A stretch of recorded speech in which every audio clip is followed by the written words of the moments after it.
अस्सलाम वालेकुम सामीन। 21 रजब मुरज्जब और 2 फरवरी है। ख़बर का उन्वान है गयान वापी मस्जिद को लेकर तमाम मिली तंजीमों की मुश्तरका प्रेस कॉन्फ्रेंस। इसमें जमात इस्लामी, जमात उलमा हिंद, मुस्लिम पर्सनल बोर्ड, जमात अहले हदीस और ऐसी तमाम तंजीमें शामिल रही हैं। उनके नाम मैं आपको बाद में बतलाऊँगा। पहले हम खबर सुना दूँ प्रेस कॉन्फ्रेंस में कहा क्या है। गयान इसमें हद मौला अरशद मदनी और मौला खालिद सैफुर रहमानी, मौला असगर मेहदी, ये सब लोग शामिल रहे हैं। ख़बर आप सुने। गयान वापी मस्जिद के बेसमेंट में बैठे तय खाने में रातों रात लोहे की ग्रीन काट कर और मूर्तियां रख कर पूजा बहुत जल्दी में शुरू करा दी है। इस बात को दिखाता है कि इंतज़ामिया मुद्दई के साथ मिलकर मस्जिद कमेटी को ऑर्डर के ख़िलाफ़ अपील करने के इख्तियार को मुतासिर करना चाहता था। हम इस मिली भगत की कठोर सख्त अल्फाज में मदम्मत करते हैं। हालांकि अदालत ने इंतज़ामिया को इस काम के लिए 7 दिन का वक्त दिया था। हमें वाराणसी ज़िला अदालत के फ़ैसले पर बहुत हैरानी और दुख है। हमारे मुताबिक ये फ़ैसला बहुत ही गलत और बेबुनियाद सबूतों की बुनियाद पर किया गया है कि गयान वापी मस्जिद के तहखाने में 1993 तक सोमनाथ व्यास का ख़ानदान पूजा करता था और उस वक्त की रियासती सरकार के आदेश पर उसे बंद कर दिया गया था। 17 जनवरी को इसी कोर्ट ने तहखाने को ज़िला इंतज़ामिया के तहत में निगरानी में दिया था। हम ये बात साफ कर देना ज़रूरी समझते हैं कि इस तहखाने में कभी भी पूजा नहीं हुई थी। एक बेबुनियाद दावे को बुनियाद बनाकर ज़िला जज ने अपनी सर्विस, अपनी मुलाजमत के आखिरी दिन बहुत ही काबिल एतराज़ और बेबुनियाद फ़ैसला दिया है। इसी तरह आर्कियोलॉजिकल यानी महकमा आसार कदीमा सर्वे की रिपोर्ट का भी हिंदू फरीक के प्रेस में एक तरफा तौर पर हैरान कुन करके समाज में बिगाड़ पैदा कर दिया है। हालांकि अभी अदालत में न तो इस पर कोई बहस हुई है और न ही इसकी कोई तस्दीक। अभी इस रिपोर्ट की हैसियत सिर्फ एक दावे की है। ज़िला अदालत के हुक्म को इंतज़ामिया ने जिस जल्दबाजी में लागू किया उसका वाज़ेह मकसद मुस्लिम फरीक के उस हक़ को मुतासिर करना था कि वो हाई कोर्ट में फ़ौरन कोई रिलीफ न हासिल करके न कर ले।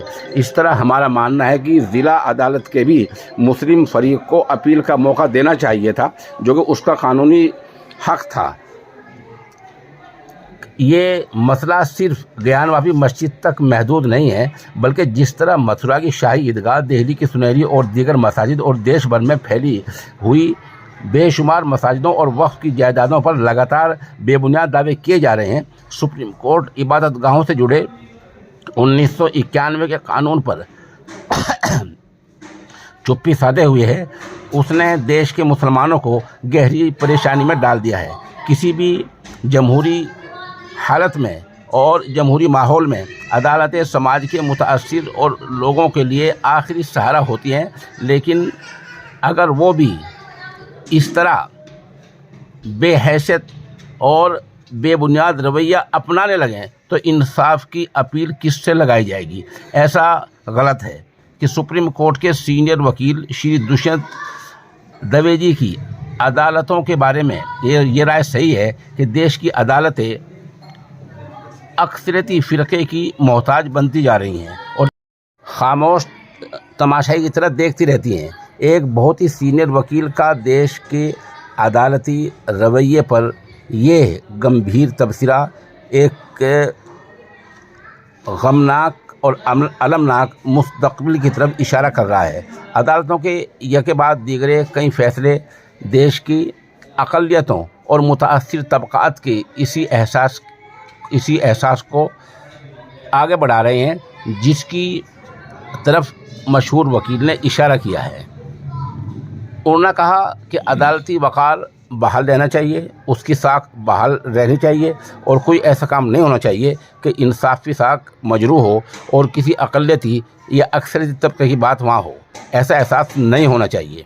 हम ये समझते हैं कि इस वक्त देश की साख, उसका इंसाफ का रवैया और इंतज़ामिया मामलात की गैर जानिबदाराना निहायत गंभीर ख़तरों का सामना है, जिसको संजीदगी से लेने और तमाम कानूनों और तमाम अहम फ़राइज़ का एहसास कराना है। हिंदुस्तानी मुसलमानों के इस एहसास को صدر جمہوریہ تک جو کہ دیش کے جمہوریت کے ہیڈ ہوتا ہے, بڑا ہوتا ہے, پہنچانے کے لیے ان کی قیادت کی شکل میں ہم نے وقت مانگا ہے. یعنی جماعتیں یہ کہہ رہی ہیں کہ ہم نے ملک کے صدر جمہوریہ سے ملنے کا وقت مانگا ہے تاکہ ان کے حل کے لیے وہ اپنی سطح پر کوشش کر سکیں.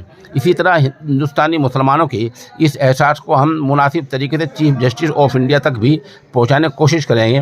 پریس کو خطاب کرنے والوں میں مولانا خالد سیف الرحمانی, صدر آل انڈیا مسلم پرسنل بورڈ, مولانا سید ارشد مدنی, صدر جمعیت علماء ہند, مولانا اصغر امام مہدی, صدر مرکزی جمعیت علماء ہند, مولانا سید اسد محمود مدنی, صدر جمعیت علماء ہند, جناب ملک محتشم خان, نائب صدر جماعت اسلامی ہند, جناب اسدین اویسی MP و صدر آل انڈیا مجلس اتحاد المسلمین, ڈاکٹر سید قاسم رسول الیاس, ترجمان آل انڈیا مسلم پرسنل بورڈ, جناب کمال فاروقی, رکن آل انڈیا مسلم پرسنل بورڈ وغیرہ شامل ہیں.